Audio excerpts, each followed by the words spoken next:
guys, welcome to Between the Reps with Brooke and Jeanna. Welcome back. Welcome back. Anyway.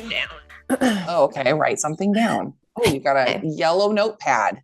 This was my father's. That's a total dad notepad.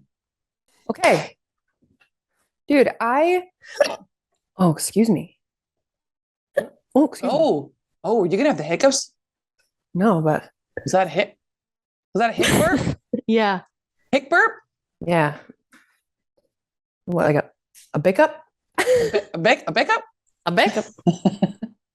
No, so you guys, this morning, actually, this has become a pretty normal thing, which is sucking really bad. I wake up in the morning and I'm like locked up, like have like pains or like knots up in my upper back. Uh-huh. And I don't know if it's my pillow. And it's, I fall asleep on my back. Like I've gotten really good since my spine surgery, sleeping on my back. Because before that, I never slept on my back. Yeah, I have a hard time sleeping on my back. But it's like, it'll shift from left to right. Like, remember when I told you I was locked up and I went to the chiropractor? Yeah. That was on the left side. And now it's on the right side. Oh, weird. I was locked up this morning and then I went down to the gym because, well, I was going to go running. I was going to go for a run. And then I was in bed a long time, but I drove home. You guys, I was up at the ranch yesterday and I drove home last night. And so by the time I showered, got in bed, it was pretty late. And I slept in so long. Oh. I slept in, I get up around, usually I'm awake at like 7, maybe 7:30, and I slept until like 8:30. And then I just didn't feel great. So I stayed in bed and then I finally was like looking at the time. I was like, okay, I got to go down to the gym because Jake sent me some reels that we made for Naked. Mm-hmm. And I've been feeling a lot better. You guys. Been running a lot, been feeling good about running. Running sucks, but you've always liked running though. I know, but it's this sense of accomplishment when you're done with it. Now the problem, everybody that I'm running into, literally, is after a good run, I'm like, oh well, I'm done the rest of the day. Oh yeah, okay. It's like after a good run, I don't want to do anything else. I don't have like this desire to like then go in the gym right after. Probably a couple reasons. When I've been in Florida, when I was out in Florida is when I started running a lot with Todd in the mornings, which is great because it's kind of part of what our challenge was to you last week is just like get up, get outside, and you don't need to go running. You can go for a walk. But I wanted to go running because, I'm coming off a year of a very weird, not feeling great. And so my goal of just going for a run, even if it's like just intervals, right? I'm out there, especially when I was in Florida because it was hot as balls, but just intervals of running. But after the heat and going for getting a good workout on your run, and then just even here in St. George in Utah, the heat and how much sweating, it's like I'm too tired to then go into the gym and now lift. So in the past, when I was competing, then it wouldn't have done it that way. It would run in the morning, chill. Usually I'd probably go running and then me and Jeanna would like go get a coffee, and then we'd go to the gym and we would do lifting. Mm-hmm. Well, I haven't been doing that, but I've been running. So positives, not so positive. I'm shrinking up a little bit, shrinking my arms. Definitely. I mean, I would say my butt, but I've never really had much of a butt. So I woke up this morning. Jake sent me these reels that we made for Naked. We're trying to like get a bunch of, trying to be better myself about creating content for social. And he sent them to me and I'm watching them and I was like, oh man, my arms are a lot smaller than they used to be.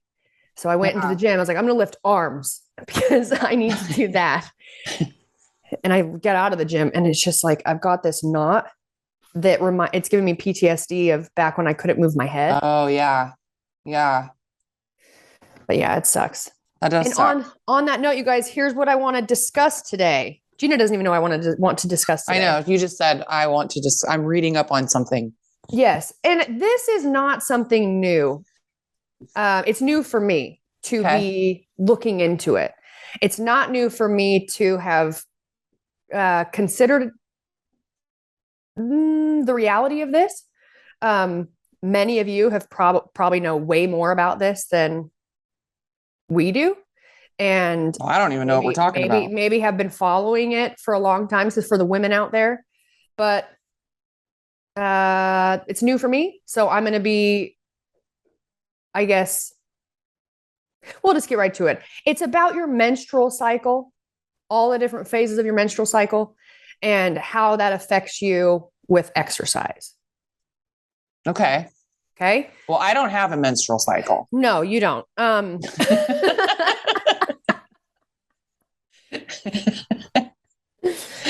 So I haven't yet. So this is not, necessarily has it have anything to do with me, but yes.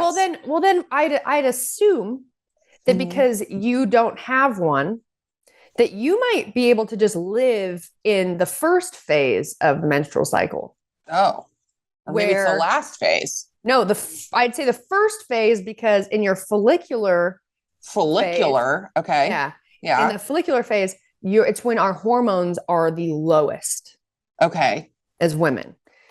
So I'm going to read some stuff to you, okay? Okay. All right. First of all,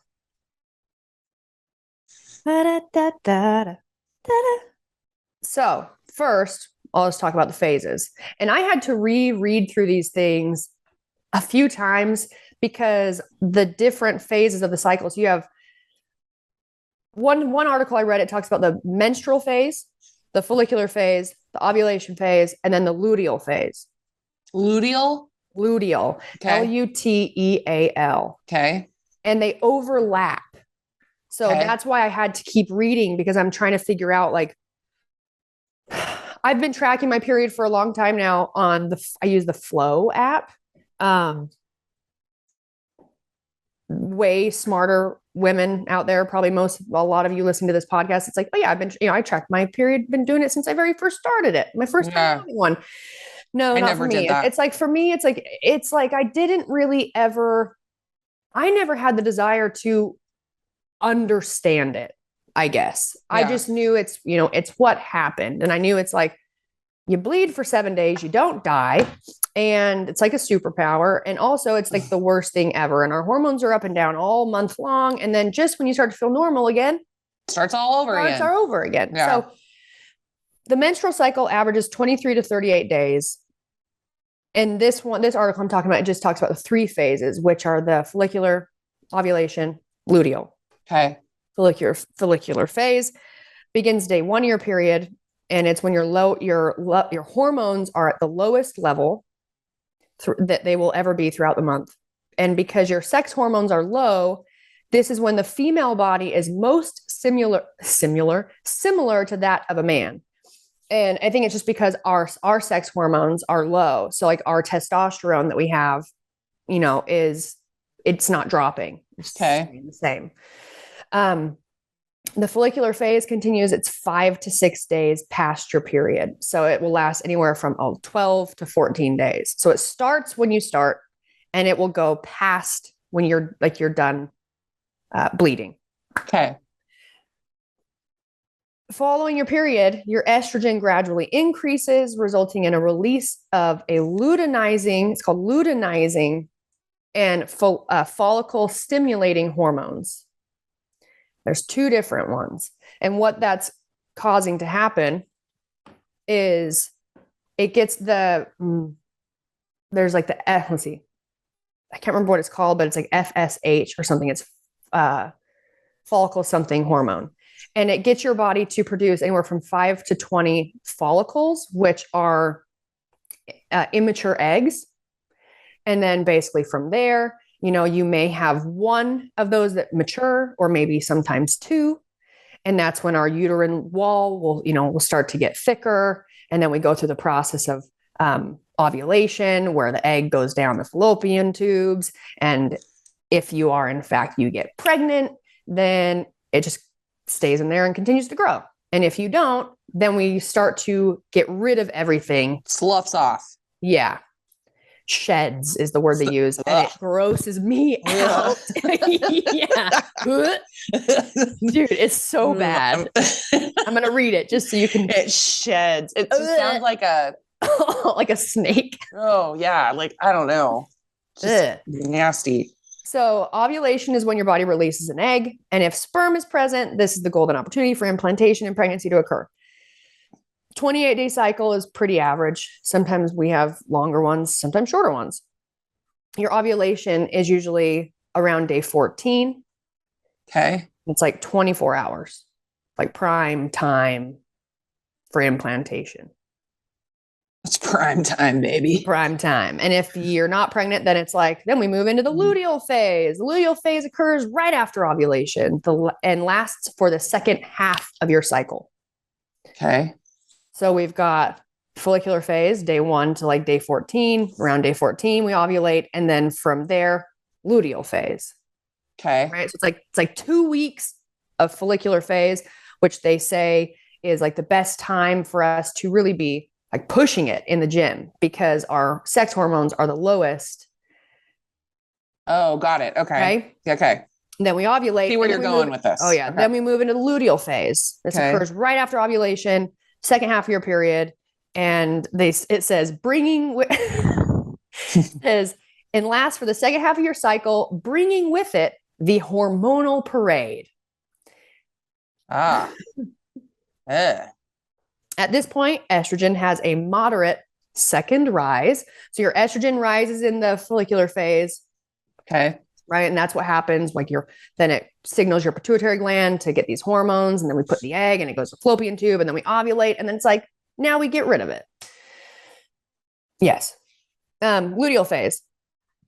This occurs right after ovulation and lasts for the second half of your cycle, bringing it with a hormonal parade. At this point, estrogen has a moderate second rise, but more importantly, progesterone enters the picture and brings a number of physiological symptoms along with it. Ah. Yes, it does. The luteal phase ends when progesterone peaks, and if you're not pregnant, both estrogen and progesterone drop and signal to your brain to start your period and begin a new cycle. Jesus, it's just exhausting. Oh, yeah. So it's like now that we have a basic understanding of hormonal changes that define the menstrual cycle, let's talk more about physiological changes. Here we go. The effects of fluctuating hormones. Also, you guys, I'm getting this from healthline.com. And I've actually read a few different posts, I guess, about some of this stuff. And it talks about how like the first part of your cycle is the low hormone phase.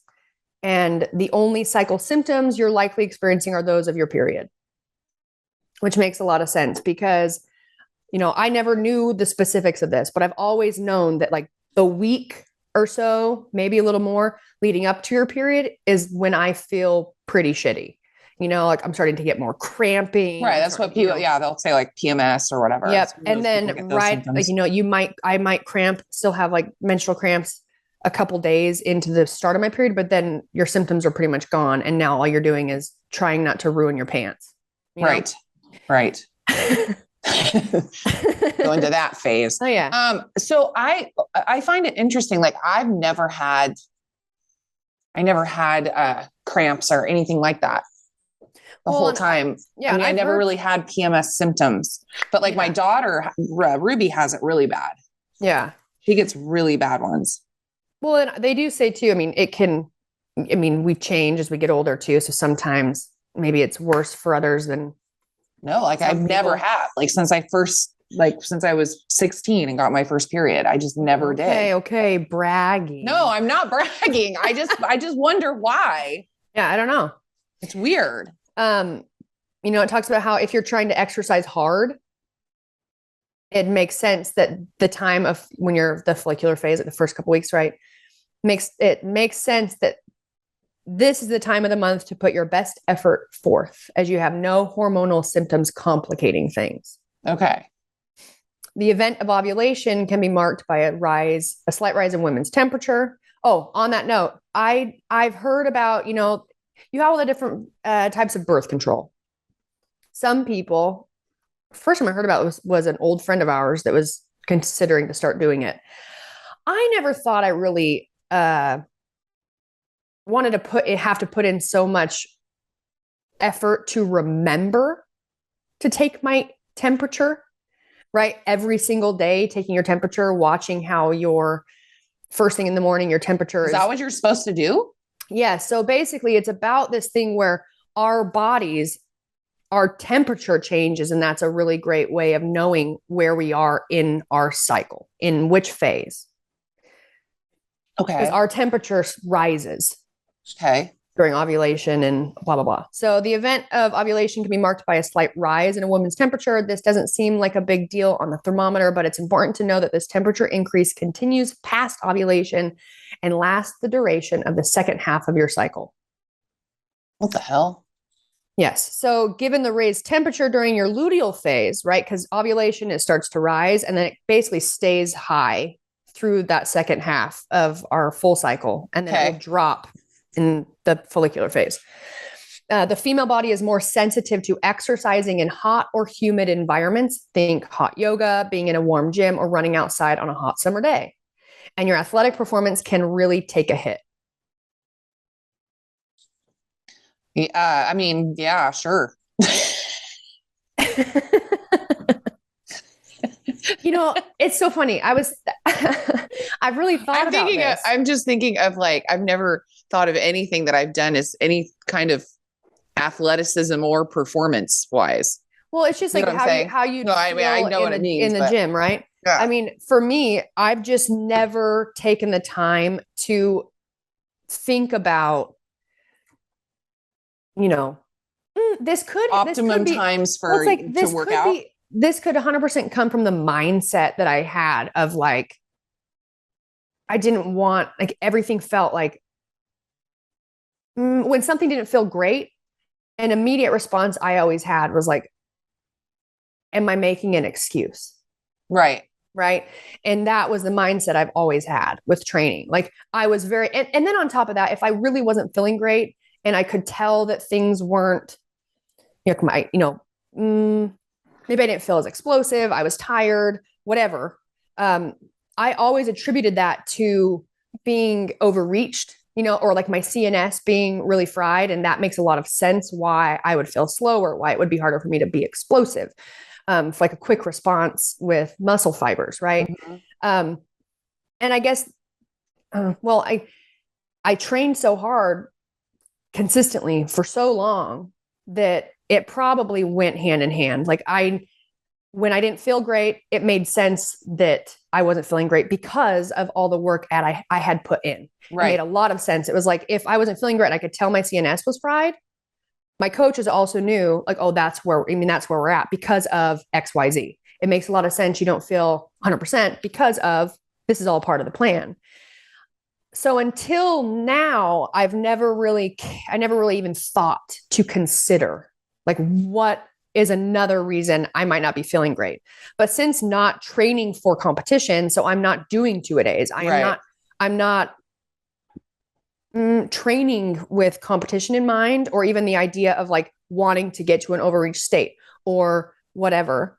Mm-hmm. When I'm not feeling great, that is why I've started wanting to start diving into this. And I've definitely heard and read some stuff about, the importance of women considering the different phases of their cycle when training. Mm-hmm. But I just haven't taken the step in learning that. And maybe I've, kind of considered myself to be like outside of that. Uh-huh. Because of all the work I've always done, like that it didn't seem like that was, it maybe seemed like if I were to be looking into that too, it would just give me one more excuse. It would give me an excuse. Yeah. Yeah. And I've always been the type that like, I didn't want to be making excuses. So when things weren't right, it was hard for me to accept that those were real reasons why something wasn't feeling great. Right. But I'm looking into it.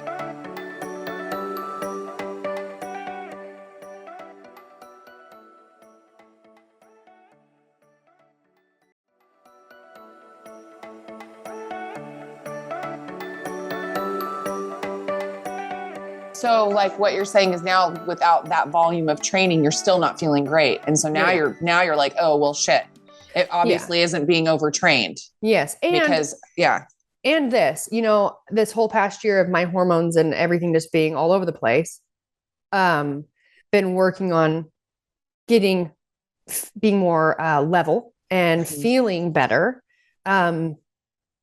I guess I'm more interested now in how much more can I maybe understand what's going on and maybe like plan accordingly. And try to have it like work with it versus work against it. And prior to that, it was always just work toward my goal at the CrossFit Games. It wasn't, but so it talks about, aside from raising your core temperature, progesterone increases your resting heart rate and breathing rate. Oh, interesting. So all three of these symptoms can be interpreted as additional strain on the body, especially when exercising, leaving a woman to feel like she's having to work harder than usual. Interesting. Okay. So I never knew that, right? I never knew that either. Yep.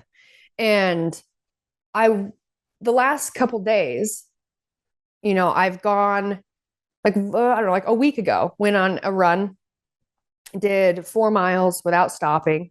Some of you are like, oh, that's a big deal for me. 4 miles without stopping. I didn't feel 100% the whole time, but throughout it, I definitely felt really good. Mm-hmm. Well, like only a couple days later, I go hit a run. Nothing crazy. Felt awful. Just dragging ass. Oh my gosh. The entire time. There was never a moment, and it's hot outside, but there was never a moment in the run that I thought I got to cruise, right? Where I was like, okay. Like there was never even like a small window.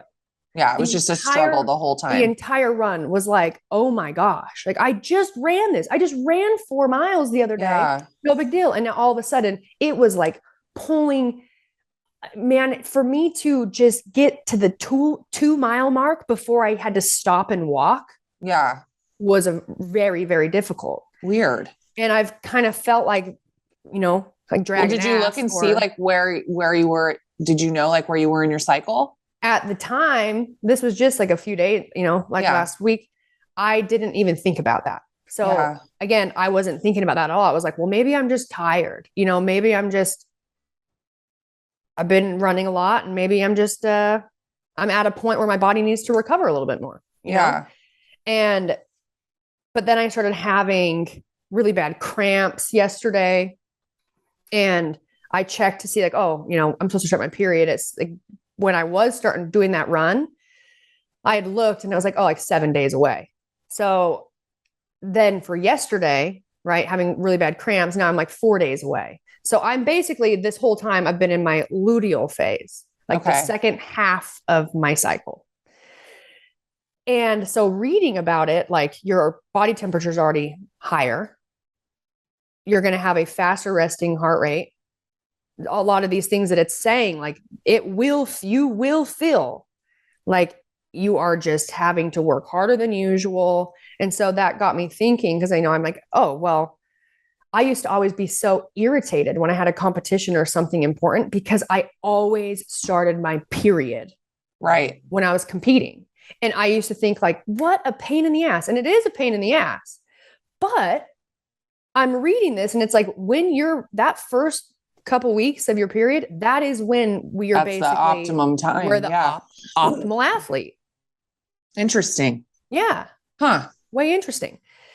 But it also talks about how there's a characteristic of progesterone that's has a catabolic effect.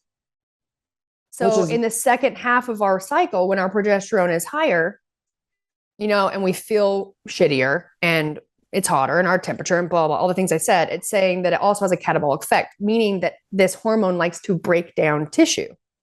Oh. So this is where now it gets interesting with deciding what types of training I want to do in the first part and what types of training I should be doing in the second part. Right. Which that concept is like, oh man, that seems like a lot of work to figure out. And B, I've never considered to break up my style of training based on your week to week, right? Yeah. It's always just been, we're in a rotation. Like we look at the whole plan. We think about, you're thinking about efforts. So we have like built-in active recovery days, or, sometimes at a CrossFit gym, a lot of the time, especially if it's good programming, they're looking at the big picture, the whole roadmap. And so if you're going every day, you should be following a well thought out plan. So you're going to have days in between where you're just doing some more skill sessions, like you're doing something that's kind of lower intensity, and that's why some people get really irritated. They'll go to a gym. They're like, oh, it wasn't hard enough. And it's like, well, you got to go. And you got to look at a whole, right. Yeah. You got to look at the whole plan. Yeah, it's like, you can't, if you want to just like jump in now and again, you might as well do open gym and then just pick the workout that you want to do. Right. Now, if you want to like go to class, you've got to, sign up to be a part, like the whole plan. And then it is, it's accumulation over time of your skills getting better, you getting stronger, all these things, because it's got to follow a plan. So you're not going to really wreck yourself or deal with being overtrained. Right. But it says, under ordinary circumstances, strength exercises require a load to work against: body weight, bands, cables, free weights. That creates a tension response within the worked muscle. Muscular tension from repetitive lifting. It's not just talking about what happens is it breaks down muscle tissue, right? And then it rebuilds itself. Well, when progesterone is present during the second half of the menstrual cycle, it can reduce this protein regrowth, negatively affecting the process of muscular repair. Oh, okay. So it kind of talks about how that not the best time to be hitting it really hard. Yeah. Let's see right here. Here's the exercises. So in this article, she writes about how it says how to choose different exercises for different times of the month. So the follicular phase is when you can hit it hard, high intensity interval training, powerlifting, heavy weightlifting, plyometrics, long runs, hot yoga, hill repeats, or other intense exercises. Take at least one rest day between hard workouts and be mindful of signs of overtraining, as some studies suggest that you may be prone to muscle damage from overtraining during this phase. So it's saying, be careful you're not trying to hit it too hard, almost, because this is something I would do. Yeah. I would definitely try and just feel like really go crazy. Because you can't for the other half. Right. Yeah. Right. But it's saying, still be mindful. And then the luteal phase is when you should respect your body's high hormonal load, do moderate cardio. And then it has in parentheses, no breathless intervals. I don't exactly know how to understand that, because I imagine it's just like, you don't be doing such high intensity intervals that you are having a hard time breathing. So follow something more of like a list cardio, long, what is it? It's like long, sustained. I can't remember what list stands for. Whatever. List cardio. Do more like outdoor walks, hikes, strength training that's low to moderate weight and using higher reps. Yoga, Pilates are all great choices. This is a good time to work on enhancing your mobility, and make sure to stay away from hot workout environments. Oh, interesting. Right? Yeah. Huh. Just talks about work with your body, not against it. Exercise research and recommended protocols rely heavily on data that has used male subjects, as they don't have the monthly hormone fluctuation that women do. As a result, women attempt to implement exercise programs that aren't constructed with female biology in mind, leaving them to wonder where they went wrong when their energy changes. Huh. I wonder if, because I feel like a lot of people have like male coaches. Mm-hmm. I wonder if, because did you ever have any women coaches? No. Yeah, I was going to say, I don't think so. I wonder if there are women coaches out there that's kind of where, like where they know about this, or if that's kind of like where they're coming from. You know what I mean? I definitely think that this is information that's not new, just new to us, because we've never really thought to look into it. I do remember, okay, So I've had people, you know, from when I launched the Naked program, they all were asking questions like, is this for women? Or Right. is that, or men, or like, is this for men too? Right. Because I'm a woman. Right. And I always said, like, yes, like a training program is not male or female focused. It Right. all comes down to your own abilities, Right. you know, where you are in your training. That's why with Naked, we use a lot of everything's based off of like percentages because it's individualized. Mm-hmm. Right. But something that I haven't considered is maybe creating, and I was actually thinking about it, creating a program that's just like a follicular phase program and a luteal phase program. Yeah. For women that, you know, can give them an option to go to for that period of time and try that out, which I would like to do for myself as well, because I've never thought of it that way. And really it's because I have always been training. And you, of course, too, you guys go to the CrossFit games. It's not like you all of a sudden just are going, right? Right. It's over time, in my case, days and days of training over the course of years. You are able to handle, you get fitter, stronger. So you can handle more intensity, more volume. But at a certain point, that's as much as you can handle. And that's just the way that it is. And that's okay. You know, and it's always been something with my training with my coaches. They've always looked at my efforts, looked at overall, like it's always made sense when I haven't felt great. You know, so it's not as though I've maybe been missing the opportunity to work with a female coach because maybe she would want to consider my cycle more often.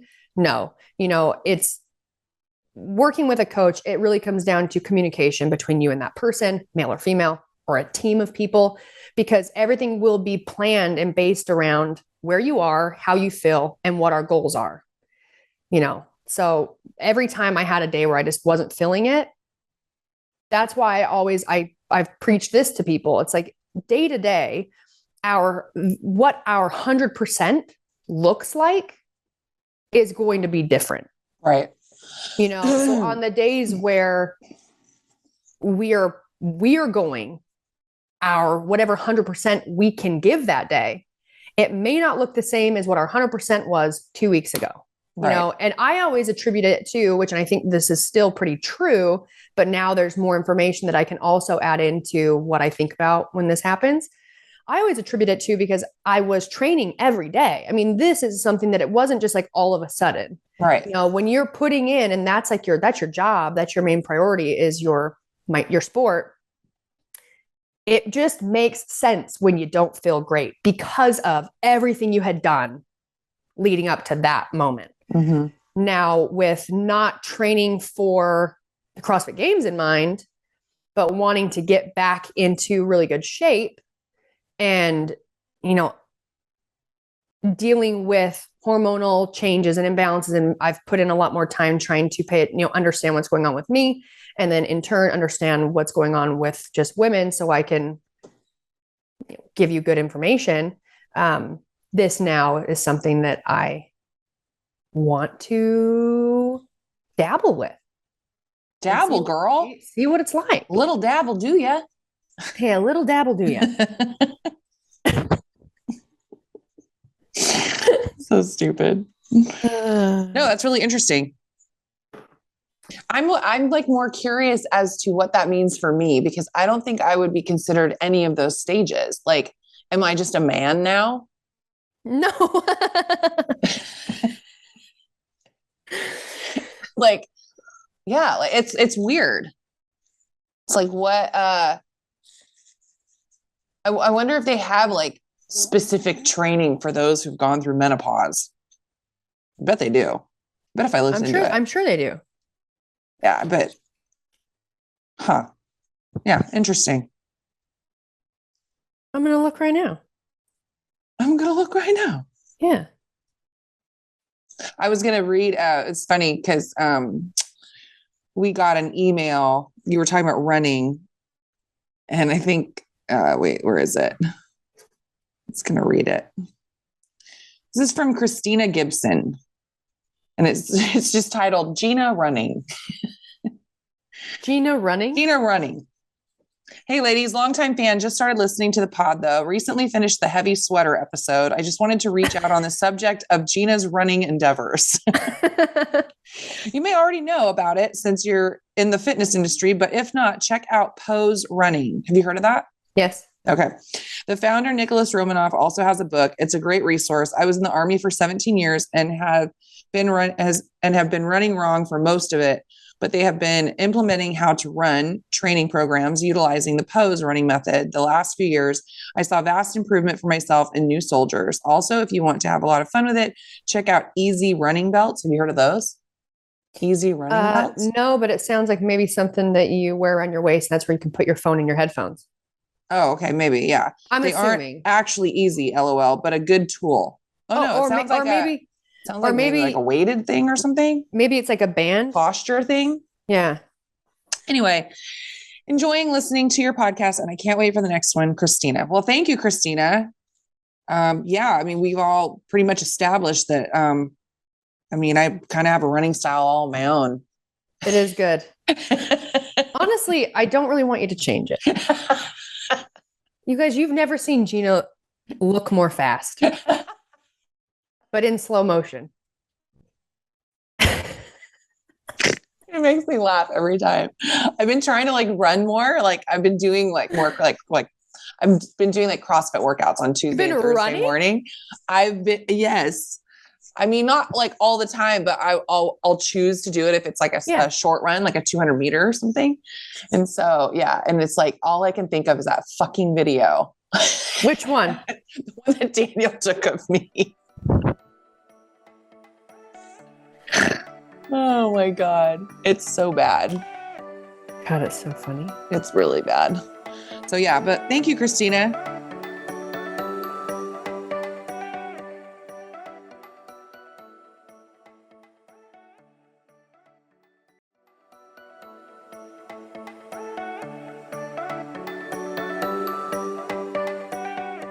Hey, I found some information for menopause. Okay, go. All right, you guys. I'm fucked. For all my post-menopause ladies out there. With a significant number of women belonging to the status of menopause and beyond, it is imperative to plan a comprehensive health program for them, including lifestyle modifications. Exercise is an integral part of the strategy. The benefits are many, most important being maintenance of muscle mass and thereby the bone mass and strength. The exercise program for postmenopausal women should include the endurance exercise, aerobic, strength exercise, and balance exercise. It should aim for 2 hours and 30 minutes of moderate aerobic activity each week. Okay. Man, a lot less than what you're doing. Yeah. Every woman should be aware of her target heart rate range, and should track the intensity of exercise employing the talk test. Oh, so that's like something that this is really, it's not funny, but like, I'm going to keep reading this for you. Yeah. But I didn't know any of this, but that's like the talk test is what you do with women when they're pregnant, right? When you don't want them to get their heart rate too high. Oh, like you should be able to have like a conversation. Yeah. So it says right here, I lost my spot. The talk test right here. Other deep breathing, yoga, and stretching exercises can help to manage the stress of life and menopause-related symptoms. Exercises for women with osteoporosis should not include high-impact aerobics or activities in which a fall is likely. The women and the Jesus, it makes it sound so old. You don't have osteoporosis. I know. I'm just like listening to this, going, "Oh my God!" Is it like worried about like? I don't know. I just think of like people like in a fucking senior center or like a home or something. Like, let's not get their heart rate up too high, and let's make sure that we look for, so they don't fall and break a hip. Dude, I was reading this and I was reading it to Todd, and I was just thinking, man, because you read through our phases of our cycle, right? Yeah. And at the end of it, it's like, and then if you're not pregnant, it starts from the top. Oh, yeah, I know. And you're like, crazy. God damn it. And you're like, yes, this is it is an amazing gift, blah, blah, blah. You get to reproduce because of women. That's the reason we have what we have. Yeah. Like, women are incredible. Without us, there's absolutely nothing. Okay. Right. So, but it's like, the part where it talks about how the hormone that's released, so our body produces anywhere from 5 to 20 follicles, which are little immature eggs. Yeah. And then basically you reabsorb, one will mature, or maybe sometimes two, and then the rest of them are just reabsorbed into your body. Yeah. And I'm thinking where do they go? I'm thinking like, damn, I'm producing all these immature eggs, and then I'm reabsorbing them, and then every time I don't get pregnant, I'm just sloughing that out of my body. Like, I guess I really, if you want to do it, you probably ought to do it, because you don't have who knows how many you have left. And then I think, oh God. And then at the end of it, when we're no longer worth, reproducing, our body just starts to die, and we can't exercise very hard. Yes. That's why I always joke. I'm always like, it's like, I don't have a period anymore, so I'm just supposed to die. Like that's next. Yeah. You're just like women are just, they're like professional egg shedders. Don't you remember when I was talking about doing the, like freezing my eggs? Yeah. And they call it, like, they go in and basically like harvest. Yes. Yeah. And all I picture is like a little guy walking up in there with maybe a rake. A little farmer. Yeah. And he's like, got a little sun hat on. Yeah. Little sun hat and maybe a basket. And he's like, boop, boop, boop, boop, boop, boop, boop, boop. Just collecting eggs. It's Easter every day in there. Hey guys. Oh, it's Easter. No, yeah, it's pretty bizarre. Well, and that's the thing too, is like men. So, like everyone's like, okay, Jeanna, like we all know how this works, but it's like crazy to me. Like, your women are born with all the eggs they're ever going to have. I wonder how many that is. It's gotta be thousands. I don't know. But yeah, so it's like, and what's crazy to me, so now they're saying that I think it's a pregnancy at 35 is considered geriatric. Yes, I know. A geriatric pregnancy. Mm-hmm. I was like, what the fuck? Because people are waiting longer. It's like more common. But yeah, my cousin like had her second kid at like 35, and she was like, yeah, they're calling it a geriatric pregnancy. I was like, oh my God, that is bizarre. It's crazy to me. Man, you better get working. Dude, I've got 1 year before I'm geriatric. Seriously. If I'm pregnant at 35, I want to do a geriatric pregnancy photo shoot. Like a walker. That. I just like the arms, like your little old lady in a rocker. Oh my God.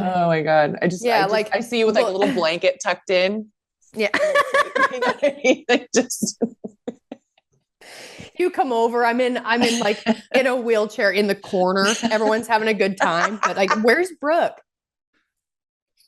Can someone turn the heat up? Okay. Fuck, that's funny.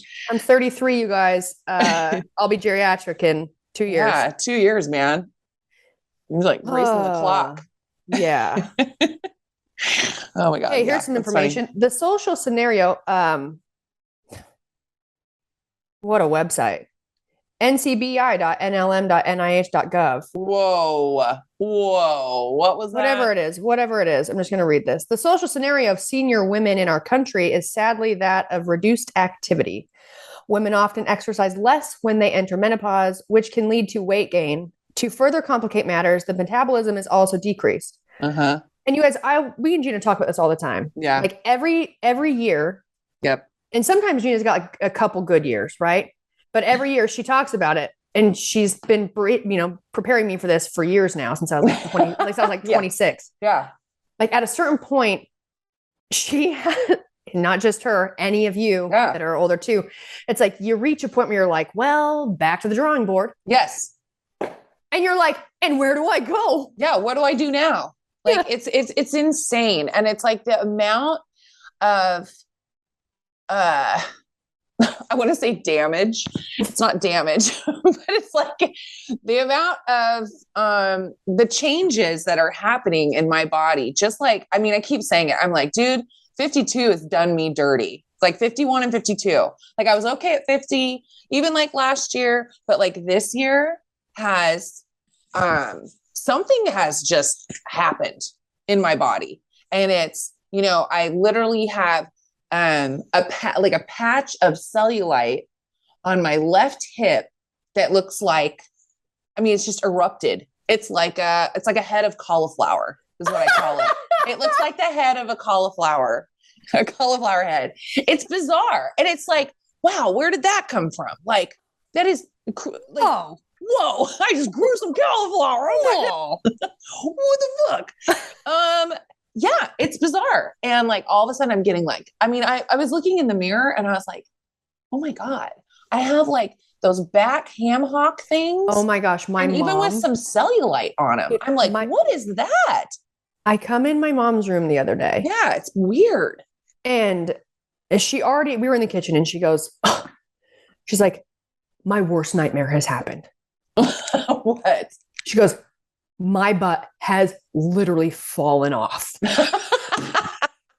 My mom's never had much of a butt. Okay. Right. Like, yeah. She's pretty genetic, like pretty genetic for my fam to have flat butts. Like, yeah. I don't want to accept that, but I mean, if you look around, it's fairly true. And she is like, no, I'm like, Mom. She goes, no, I am not kidding. It has fallen off. And I was like, mine too. I'm like, I feel like I'm like not the same though. Shape, and it's not the same. So here's what's funny. It is not the same. What's funny. Yeah. I'm in her bathroom and my dad's in there. Well, my mom's coming out of the closet. She's butt naked. I know you guys are like, that's kind of weird. I'm really close to my parents. My mom, okay, let me say that again. They're a naked family. My mom, it's not weird for my mom to be naked. It's not weird. Anyways, I was talking to my dad. He was putting his shoes on and we were talking about ranch stuff. And here comes my mom. And she was changing because she was, I guess, going to get in the shower. But she's sneaking out of the closet backwards with her butt away from us, kind of hunched over, scooting. And my dad just starts laughing so hard. And it's because she doesn't want to show her butt. But she shows me anyways later. She was like, she's telling me, she's like, I'm not kidding. And it's completely fallen off. And she goes, my worst nightmare. She said, now I'm starting to get this right here. Yeah. Like a muffin top. And she goes, yeah, I can grab it and pull my butt up. I can do that too. It's weird. It drops back down. Yes, I can do that too. I would seriously show you right now if I don't have any underwear on, but I would seriously show you. It is bizarre. And it's like your skin like the condition of your skin. It's like I've completely, and still like, working out. I work out at least like 5 days a week. I eat decent. It's crazy. Like I have cellulite that it goes down to my knees on the inside of my thighs. It's just bizarre. It's like overnight. And I just remember picking on like with one little dent that I had in my right leg, like since I was like in my 20s. And it was only when I sat down, like put pressure on it. And I'm thinking, oh my God, like why? I mean, I would kill right now. I would kill for my body 2 years ago that I thought was terrible. Yeah. Because it just gets worse. It's bizarre. It is. I totally feel for your mom because it is a very bizarre thing to watch your body just like we used to call it the melted ice cream cone. Yeah. It's turning into a melted ice cream cone. It just has no other option. So, and I know what she's talking about with the butt because I've always had like a bubble butt and like my butt cheeks where they meet my leg are starting to get wrinkled.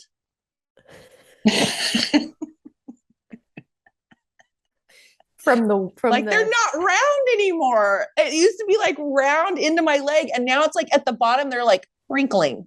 I'm like, oh my God, what is that? Dude, well, I wish I had your bubble butt.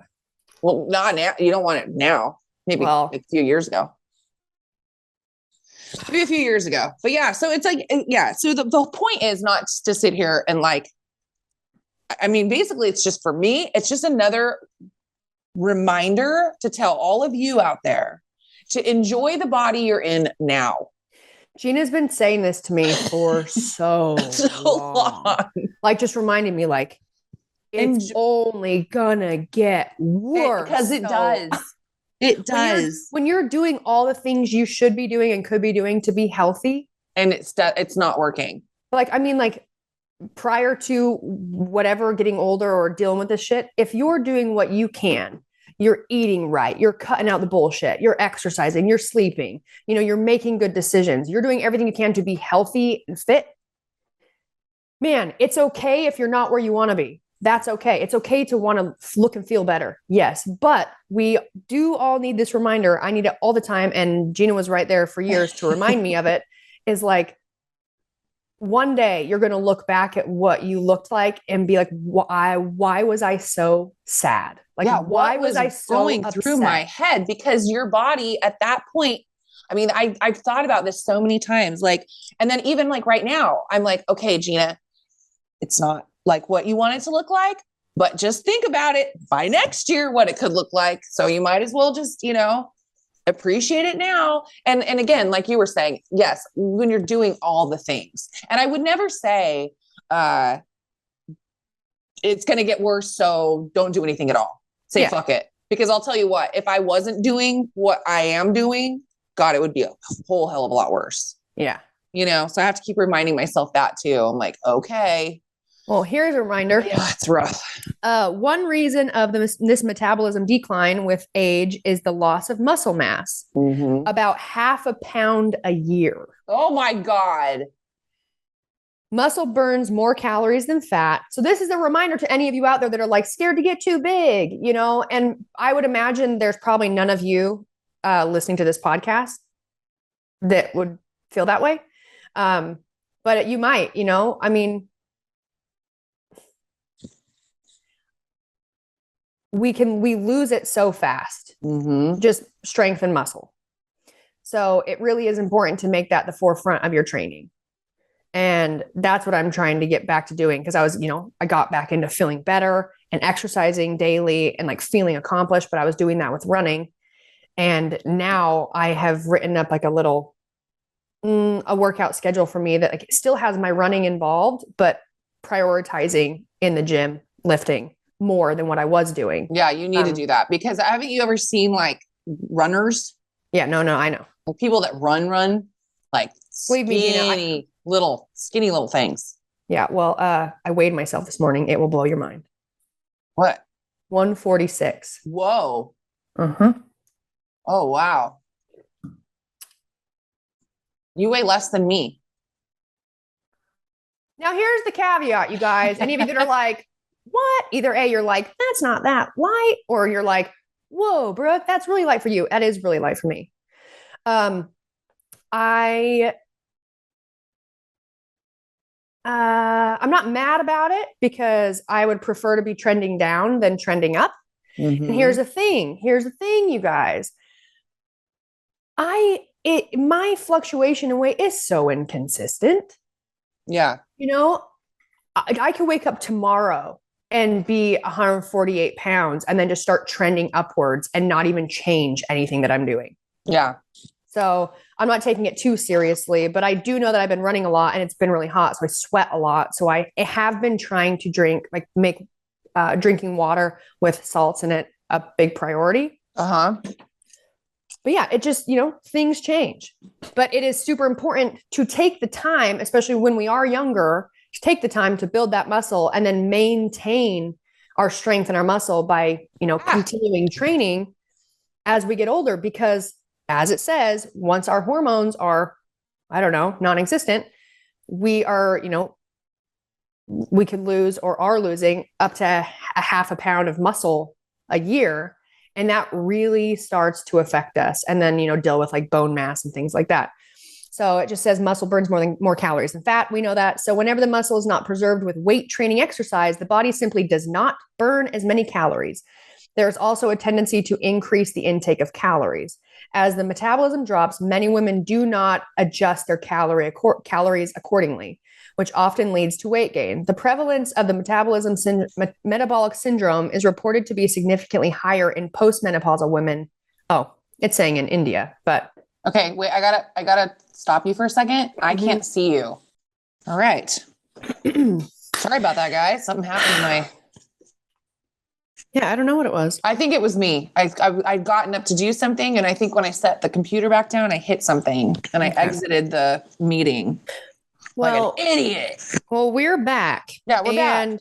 Sorry, and you were mid reading something, but well, I put it away. Yeah.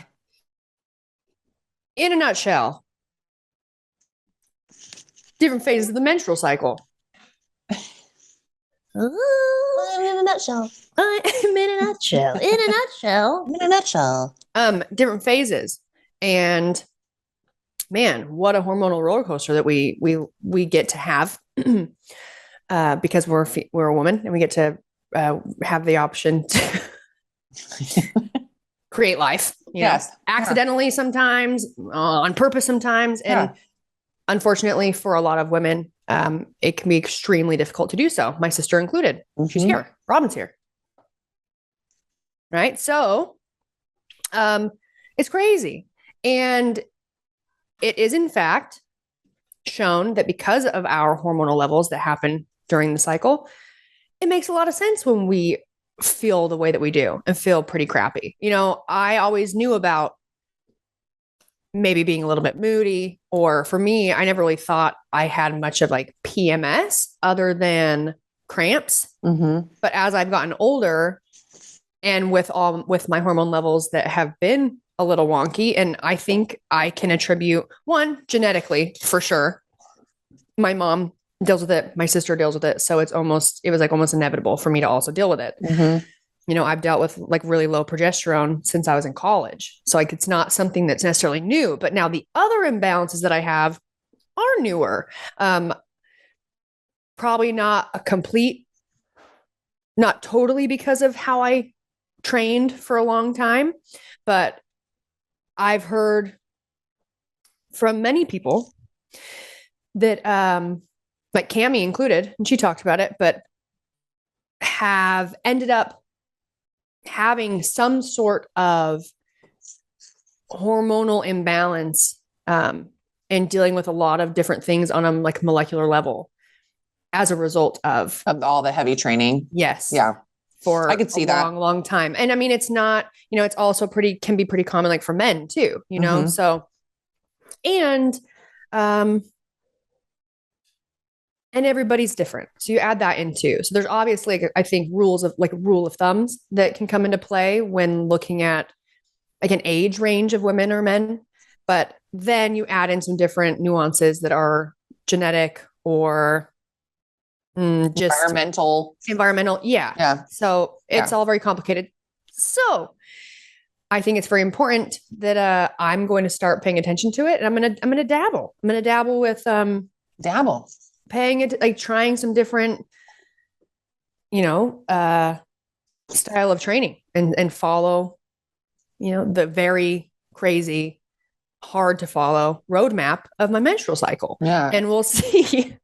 And I'm going to work on trying to, you know, not break something while working out. Yeah. You're going to make sure you're getting some good aerobic in, you know, but I can still talk through. Yep. And you need to lift weights, which I do. Yep. Yep. And, man, I guess when your metabolic rate starts changing, you have to also change your diet. I know. We know that, but yep. Like I said, back to the drawing board. That's what's happened to me the last couple years. So we're going back. Oh. All right. Anyway, thanks for listening, guys. Yeah. If you actually, we are going to look to have an expert, you know, someone come on and kind of discuss all of this.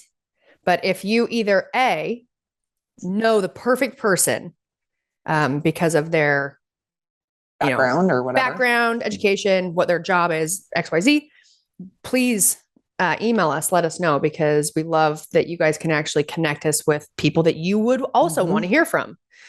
We like doing that. On top of that, if you have any maybe personal experiences with this, or maybe you have a personal experience with using as a form of birth control, just doing the whole Temperature thing, I'd love to hear about it, because, I have a copper wire IUD, and it wasn't until working with my doctors, that I'm working with right now, realizing that there's actually no reason for me to even have that in there, because I know that you could have one-offs, but theoretically, I naturally don't produce enough progesterone to be able to get pregnant, create life, which is, some of you are probably like, that's really sad. It is sad, but also it doesn't mean that I can't. It just means that if that was something that I wanted to do, we would prepare my body by boosting my progesterone to be able to do that. But it is a bummer that I never have known that, working with all my doctors, because I just deal with weird pain and dealing with that bullshit of my IUD that I could just not have to be dealing with. Yeah. I've had it replaced like 2 or 3 times because there's problems with it. And then on top of that, I've got other things. I got this cyst that grows every month. Yeah. It's your little buddy. Hey, being a woman is great. Yes. Today's not the day. Today's not the day. Today's not the day. Anyways. All right, guys. Well, thank you so much for listening. Don't forget to rate, review, subscribe, 5-star rating, 5-star warning. And we'll talk to you guys next week. Yep. Bye.